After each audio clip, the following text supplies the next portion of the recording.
How are you, कैसे हो आप सब लोग। आज की इस वीडियो में मैं आपको बताने वाला हूँ कि फ़्लाइट की टिकट कैसे बुक करें। तो चलिए भाई चलते हैं अपने गूगल क्रोम पे, ठीक है। तो चलो अब स्टार्ट कर लेते हैं गूगल क्रोम को। देखो सबसे पहले ये स्टार्ट करने के लिए आपको क्या करना है, सब क्लोज कर देते हैं हम, ठीक है। एक न्यू टैब ओपन कर लेते हैं। सबसे पहले आपको यहाँ पे गूगल गूगल सर्च करना है, ठीक है। गूगल सर्च करने के बाद है ना आपको इसके अंदर टाइप करना है, ठीक है, फ़्लाइट, ठीक है, फ़्लाइट टिकट।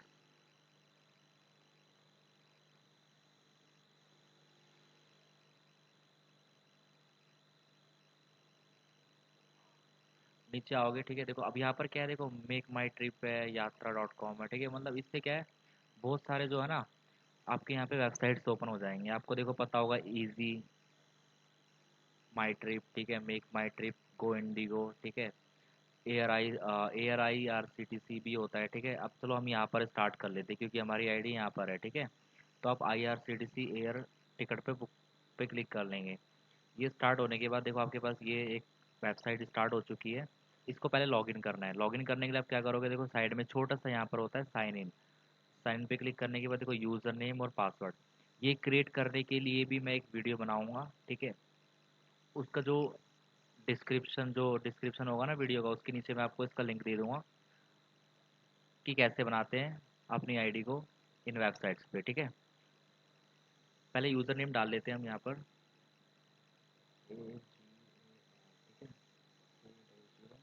एंड पासवर्ड भी एंटर करेंगे। एंटर करने के बाद देखो लॉगिन लिखा हुआ है, लॉगिन पे क्लिक करेंगे। ये आपका देखो लॉगिन हो चुका है, यहाँ से नेवर कर लेंगे। नहीं तो आपका ये सेव करना चाहते हो आप सेव भी कर सकते हो कि बार बार आपको मतलब इस वेबसाइट पे ना आईडी पासवर्ड डालने की ज़रूरत ना पड़े। तो चलो मैं नेवर कर लेता हूँ, ठीक है। देखो आपका ये स्टार्ट हो चुका है यहाँ पर। अब देखो आपको जाना कहाँ से कहाँ तक है, ट्रैवल कहाँ से कहाँ तक करना है। फॉर एग्ज़ाम्पल मुझे करना है भाई न्यू दिल्ली टू, ठीक है। अब मुझे जाना है भाई, देखो पाक्योंग जाना है, ठीक है। ये आ गया आपका, ठीक है। ये आपको कहीं और जाना हो, जैसे फॉर एग्ज़ाम्पल मेरे को पटना जाना है, ठीक है, PATNA।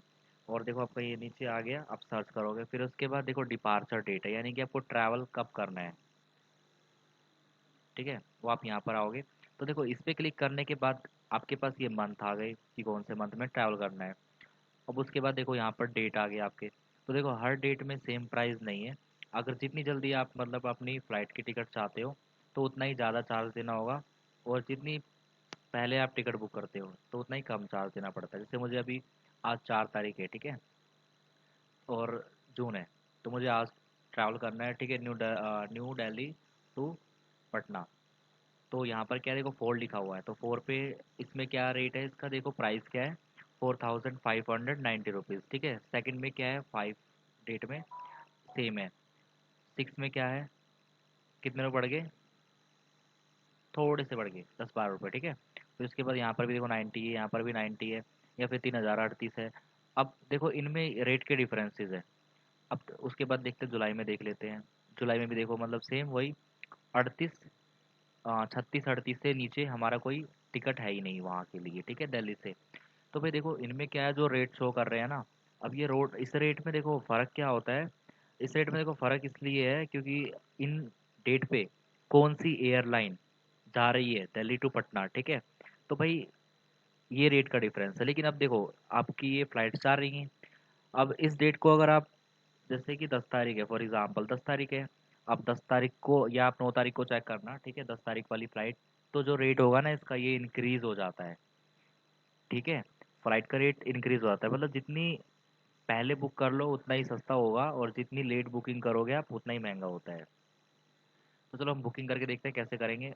जैसे मुझे करना है भाई ये वाला 3000 वाला, 3600 रुपये वाला कर लिया मैंने, ठीक है। अब देखो इसके अंदर क्या, रिटर्न डेट, अगर आपको जाने की भी करनी है यानी कि वन वे ट्रिप करनी है, या सिंगल मतलब जो है राउंड ट्रिप करनी है आपको, 2 वे होते हैं इसमें, ठीक है। तो आप भाई अगर राउंड ट्रिप भी करनी है तो राउंड ट्रिप के ऊपर क्लिक करके यहाँ पर डाल के सर्च करना। ये आपको भाई देखो राउंड ट्रिप नहीं करना, वन वे करना है, मतलब सिर्फ जाना जाना है। तो भाई बस ख़त्म कहानी। अब यहाँ पर देखो ट्रैवल कितने हैं, अडल्ट है, चाइल्ड है, ठीक है, बच्चे के लिए है, या 2 ईयर इन्फेंट है, ठीक है। जो भी है, आपको जो भी बच्चे जा रहे हैं, आप जा रहे हो 12 प्लस हो, या 2 से 12 प्लस हो, ठीक है। तो जो भी है यहाँ पर पैसेंजर सेलेक्ट करोगे आप। जैसे फॉर एग्जांपल मैंने 1 सेलेक्ट कर रखा है। यहाँ पर भी देखो इकोनॉमी होती है, जैसे कि रेलवे की जो टिकट होती है ना, जिसमें थर्ड एसी होता है coach, first AC, second AC, ठीक है, और आपका स्लीपर होता है। तो इसके अंदर भी देखो आपका इकोनॉमी क्लास है, बिजनेस क्लास है, ठीक है, और प्रीमियम इकोनॉमी है। इकोनॉमी का सबसे सस्ता टिकट होता है, बिजनेस क्लास का थोड़ा महंगा होता है, प्रीमियम उससे भी थोड़ा महंगा होता है। अब देखो यहाँ पर इकोनॉमी सर्च कर लिया हमने। अब यहाँ पर क्या देखो, एयरलाइन जो जो अभी चल रही है करंट में, एयर एशिया है, ठीक है, एयर इंडिया है, गो है, इंडिगो है, जेट एयरवे है, ठीक है, स्पाइस जेट है, विस्तारा एयरलाइन है। तो अब देखो इनमें से कोई भी एक एयरलाइन सेलेक्ट करोगे, लेकिन देखो आप एयरलाइन सेलेक्ट करोगे उसमें अवेलेबल होगा या नहीं होगा पता नहीं, ठीक है। तो मैं यही रिकमेंड करूँगा कि ऑल एयरलाइन ही रखना आप यहाँ पर, ठीक है। तो जिसके अंदर भी खाली होगी ना, वो आपका यहाँ पर आ जाता है। अब देखो इनमें क्या है, रेलवे की तरह टिकट शो नहीं करते हैं कि भाई एक खाली है, या दो खाली है, या तीन खाली है, ठीक है। यहाँ पर नहीं शो करते आपके टिकट्स, जैसे कि रेलवे में शो करते हैं। यहाँ पर देखो क्या रीज़न है। अब देखो यहाँ पर क्या होता है, टिकट शो नहीं करते बट प्राइस आता है। तो इसमें देखो प्राइस इंक्रीज और डिक्रीज होता है, यानी कम घटता और बढ़ता रहता है, जैसे कि मैंने आपको यहाँ पर सेलेक्ट पे बताया था, ठीक है, कि भाई देखो रेट कम है, ज़्यादा है। तो उसका देखो यही रीज़न है कि भाई अगर जैसे कि फ़्लाइट है 10 तारीख की, तो 9 तारीख को आप चेक कर रहे हो, तो उस टाइम तक क्या है, वो फ्लाइट पूरी भर चुकी होती है, यानी जितनी भी टिकट्स होती है ना उसके अंदर सारी फुल हो चुकी होती है। तो उस फ्लाइट को यहाँ से हटा देते हैं, ठीक है। तो वो आपका शो नहीं करता, तो उसकी जगह दूसरी फ्लाइट शो करती है, और टाइमिंग भी थोड़ी ऊपर नीचे होती है उसकी। तो भाई देखो ये डिफरेंस है रेट का, इसलिए ये डिफरेंस आते हैं रेट में डेली बेसिस पे, ठीक है। तो भाई अभी देखो हम इसको सर्च कर लेंगे। अभी देखो सर्चिंग चालू हो गई है हमारे, न्यू दिल्ली टू पटना जितनी फ्लाइट्स होंगे ना वो सर्च करके दिखा देगा यहाँ पर ये। अभी देखो 3,600 इतने की है, ठीक है। ये डेट आ गया, स्टेट को इतने की फ़्लाइट है, स्टेट को इतने की फ़्लाइट है। अब देखो यहाँ पर क्या, यहाँ पर लिखा होता है देखो ओनली 4 सीट लेफ्ट, इसमें देखो लिखा हुआ आ गया।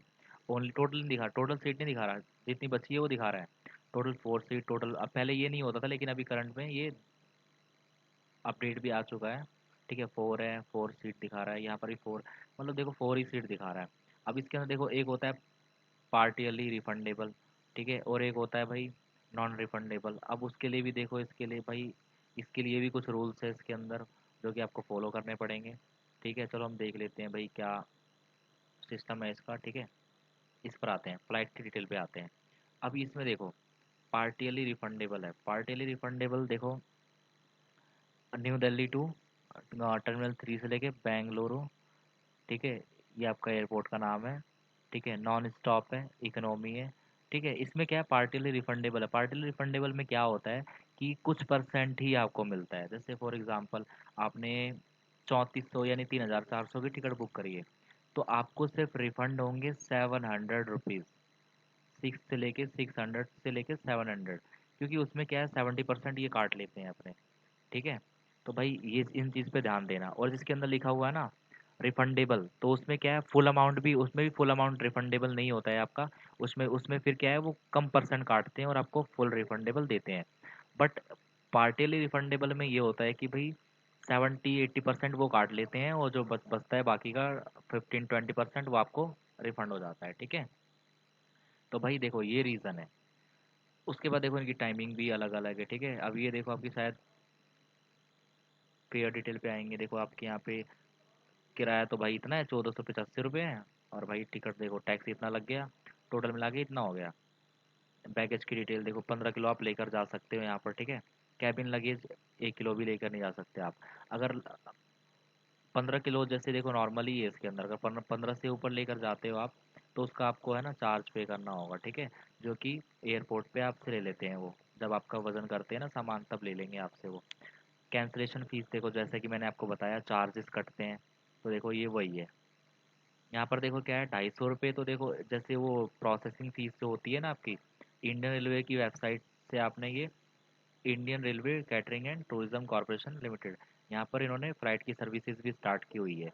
तो ये अपना जो वो होता है ना, आप देखो इसके अंदर क्या है, क्या IRCTC कैंसिलेशन चार्जेस पर पैसेंजर पर सेगमेंट, यानी जब आप कैंसिल करते हो यहाँ की टिकट, तो 250 रुपये तो पहले IRCTC काटेगा आपके, ठीक है। फिर एयरलाइन के कैंसिलेशन का चार्ज क्या है, देखो एयरलाइन कैंसिलेशन चार्जेस पर पैसेंजर पर सेगमेंट फॉर डोमेस्टिक फ्लाइट 3500 रुपये की है, तो ठीक है। 3 दिन ऑफ डिपार्चर, यानी 3 दिन पहले आपको कैंसिल करना है एंड टाइम पे, यानी 3 दिन बचते हैं, आप एक दिन पहले टिकट कैंसिल करते हो या 1-2 दिन पहले करते हो, तो वो जो है ना आपका रिफंड रिफंडेबल नहीं होता है, ठीक है। यही है पार्टियली भाई रिफंडेबल का मतलब, ठीक है। Flight type partially refundable. अब 3,000 रुपये देखो इसमें क्या है, beyond 3 days for international flight, ठीक है। यानी कि देखो भाई आपका ये 3,000 रुपये जो है ना, ये देखो 3500 रुपये भरा आपने, ठीक है। 3 दिन के अंदर कैंसिलेशन कर लेते हो तो आपका 3,000 रुपये कट जाता है, मिलेगा नहीं, कट जाएगा, ठीक है। कहीं भ्रम में हो आपको भाई पेमेंट वापस मिलेगी तो नहीं, तो आपको सिर्फ 500 ही मिलेगा, जैसे कि देखो यहाँ पर लिखा हुआ है 3,500 3 days of departure time, INR 3,000 beyond 3 days, ठीक है। 3,000 ही मिलेंगे, आप 3,000 सॉरी कट जाएंगे आपके, 500 ही मिलेंगे जो बचे हुए हैं, ठीक है। ओके। अब इस 500 में से भी 250 रुपये ये लेके जाएगा आपने, ठीक है। बचेंगे कितने, 250 रुपये, वो आपको मिल जाएंगे आराम से आपके अकाउंट के अंदर, डोंट वरी। उसके बाद क्या है, 4 इंटरनेशनल फ्लाइट, 5,000 जो मिनिमम अमाउंट है ना, इतने का आपने बुक किया हुआ है, ठीक है। 3 डेज के अंदर आप कटवाते हो, तो देखो इसके अंदर 4,500 रुपये जो होंगे ना आपका, वो डिडक्ट हो जाएगा, ठीक है। और जो IRCTC का चार्ज है वो 250 रुपये, वो भी काट लेंगे, तो इसमें भी आपको 250 रुपये ही मिलेंगे, ठीक है। इसके अंदर भाई फुल रेलवे की तरह जो होता है ना, रेलवे में तो फिर भी मतलब कम अमाउंट जो होता है वो कट करते हैं, बाकी आपको रिफंड करते हैं, बट इसके अंदर ऐसा नहीं है। अब देखो इसका भी रीज़न है। अब जो ट्रेनें होती है, ट्रेनों में पता होगा ना आपको, देखो एक कोच है, कम से कम 90 सीट होते हैं उसके अंदर, ठीक है। ऐसी ट्रेन के अंदर देखो कम से कम 15 से लेके 22 कोचेज होते हैं, तो भाई सोचो कितने लोग ट्रैवल कर रहे हैं उसके अंदर, और एक ट्रेन है नहीं, काफ़ी सारी ट्रेनें हैं। अब यहाँ पर देखो ये जितनी भी फ्लाइट्स हैं, ये टाटा एयरलाइंस है यहाँ पे, ठीक है। टाटा इंडिगो, इंडिगो है, ठीक है। टाटा सॉरी टाटा बोल रहा हूँ, एयर इंडिगो है, ठीक है। मतलब ऐसी बहुत सारी है। तो भाई इनके अंदर क्या है, देखो सीट्स उनकी रेलवे की तरह नहीं होती है, ठीक है। तो भाई इसलिए यहाँ पर है ना इतना चार्ज लिया जा रहा है आपसे। ओके, अब तो समझ गए होंगे मैं क्या कह रहा था आपको स्टार्टिंग में। तो चलो भाई इसको, अब ये देखो एक चीज़ और बता दूँ आपको, ये मतलब इसका रेट भी देखो ज़्यादा क्यों है, ठीक है। अब इसमें देखो एक तो है यहाँ पे 5:30 बजे आपको, जो मॉर्निंग है ना 5:30 बजे, आपको यहाँ से इंदिरा गांधी जो दिल्ली का टर्मिनल 3 है वहाँ से फ़्लाइट मिलेगी आपको, वो पहुँचाएगी आपको 8 से 8:25 पे, यानी 2 घंटे 35 मिनट में बैंगलोर, ठीक है। तो ये कनेक्टिंग फ़्लाइट है आपकी। फिर बैंगलोर से आपको शाम को ट्रेन मिलेगी, और सो शाम को ट्रेन कह रहा हूँ मैं, फ़्लाइट मिलेगी, ठीक है। ट्रेन मेरे मुंह से बार बार इसलिए निकल रहा है क्योंकि मैंने भाई अभी जो पिछली वीडियो बनाई है ट्रेन के बारे में ही बनाई थी मैंने, तो इसलिए बार बार मेरे मुंह से ट्रेन निकल रहा है, उसके लिए मैं माफ़ी चाहता हूँ, ठीक है। ये देखो आपकी जो नेक्स्ट फ्लाइट है ना वो मिलेगी 18 लिखा हुआ है इसमें, ठीक है। 15 16 17 18 6:20 पे, ठीक है। फिर आपको ये 8:45 में रात में आपको उतार देंगे 2 घंटे 25 मिनट में। ओके, यहाँ पर आपको वेट करना पड़ेगा, तो यहाँ लिखा ना plan change at Bengaluru, waiting 9 hours 15 minute, यानी आपको इतना वेट करना पड़ेगा वहाँ पर, ठीक है। अब वेट करने की भी टेंशन मतलब, वहाँ पर आराम से आपको कैब मतलब मिल जाता है, एयरपोर्ट पे स्पेस होता है, ठीक है। रुकने की जगह होती है और आराम से रुक सकते हो, अब आराम से वेट कर सकते हो, ठीक है। तो चलो इसको क्लोज कर लेते हैं। ये तो आपको देखो डिटेल मिल गई इसकी पार्टियली रिफंडेबल की, ठीक है। अब सीट्स कितनी बची है, बुक कैसे करेंगे, बुक पे क्लिक करेंगे। Do you want to use GST number for this booking, आपके पास GST नंबर है उससे बुकिंग करना चाहते हो तो यस, नहीं तो नो पे क्लिक करोगे।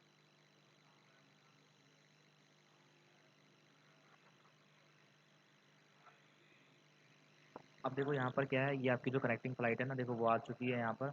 ये आने के बाद ये आने के बाद जो है, उसके बाद जो है यहाँ पर आपका देखो 15 kg एंड 15 kg, देखो सेम है दोनों में, कोई बड़ा घटा नहीं सकते आप, ठीक है। ये 0 0 है, यानी जो कैबिन का होता है, ठीक है। ये 15 15 है। उसके बाद देखो यहाँ पे सेलेक्ट सीट ऑप्शन दे रखा है, पहले तो नहीं होता था, ठीक है। अब ये दे दिया गया है यहाँ पर, तो आप यहाँ से सेलेक्ट कर सकते हो कि भाई दिल्ली से बैंगलोर तक आपको कौन सी सीट पर बैठ के जाना है, ठीक है। 4 सीटें मिली है ना, तो भाई देखते हैं कौन कौन सी मिली है। अभी देखो अनअवेलेबल सीट यानी कि खाली नहीं है, सिलेक्टेड सीट ग्रीन वाली होगी तो सिलेक्ट वाली है, ठीक है। फ्री सीट जो ये वाइट वाली है खाली है। 1 से 100 सीट इस कलर की होगी तो ये भाई 100 सीट है आपकी, ठीक है। 101 200 ये सीट मतलब ये दिए गए हैं आपको, ठीक है। फ्री सीट यानी कि अभी आपके पास सिर्फ ये देखो ये फ्रंट एरिया है आपका एरोप्लेन का, ठीक है, फ्लाइट का। तो आपको किधर बुक करना है, ठीक है। ये देखो ये वॉशरूम है, ये आपका किचन होता है यहाँ पर। तो जैसे फॉर एग्जांपल मुझे इधर वाला विंडो सीट चाहिए, ठीक है।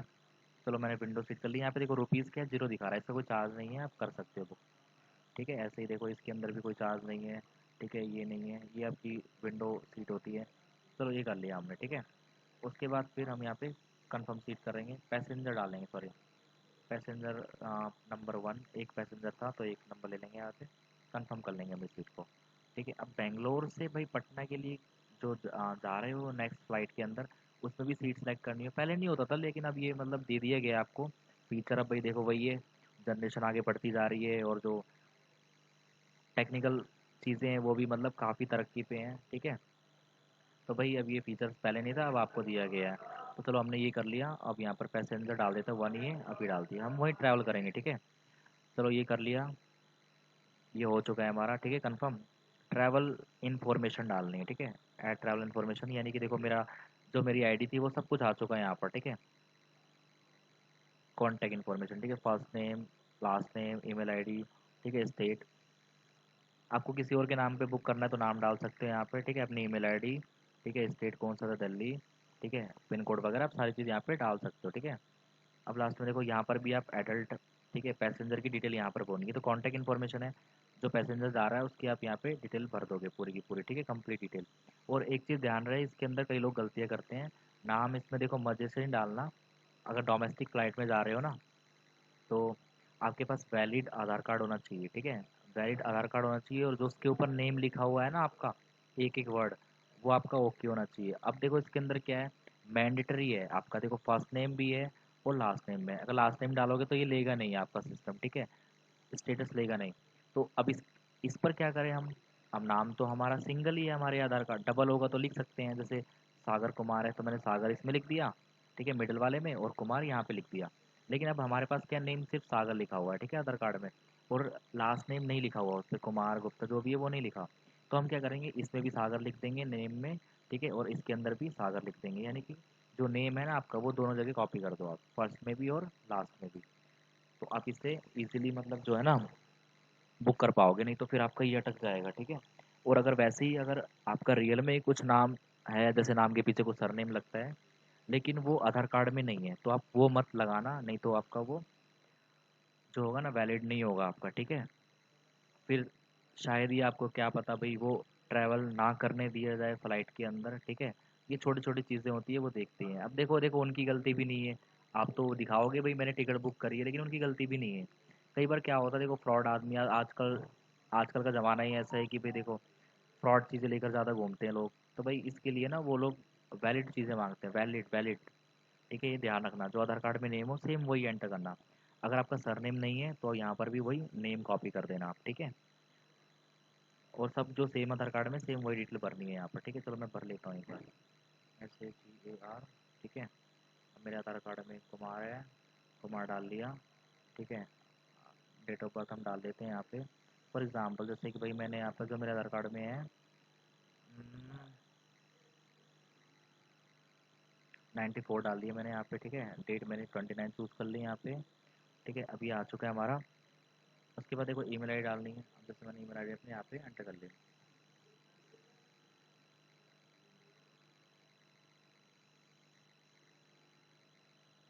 मोबाइल नंबर क्या है आप वो एंटर कर लोगे,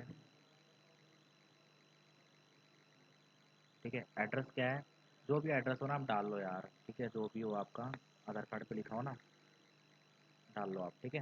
ये डालने के बाद देखो यहाँ पर आपको मोबाइल नंबर कंफर्म करना पड़ेगा। ये कंफर्म करने के बाद देखो यहाँ पर क्या है, I understand airline user term and condition, ठीक है। अब भाई पेमेंट नहीं मिलेगी आपको, ये चीज़ ध्यान रखना, ये वही बोला गया है आपको यहाँ पर, ठीक है। कंटिन्यू पे क्लिक करोगे। अब ये देखो कुछ मिस है, टाइटल में हमें जैसे मिस्टर लगा लिया हमने, ठीक है, ये लगा देना, कोई वो नहीं है। अब क्या गड़बड़ हो गई, ठीक है। देखो अभी हमारी जो डिटेल थी ना, अब हमारी जो डिटेल थी देखो यहाँ पे सारी आ चुकी है। एग्री करके, ठीक है, कंटिन्यू पेमेंट पे क्लिक करेंगे।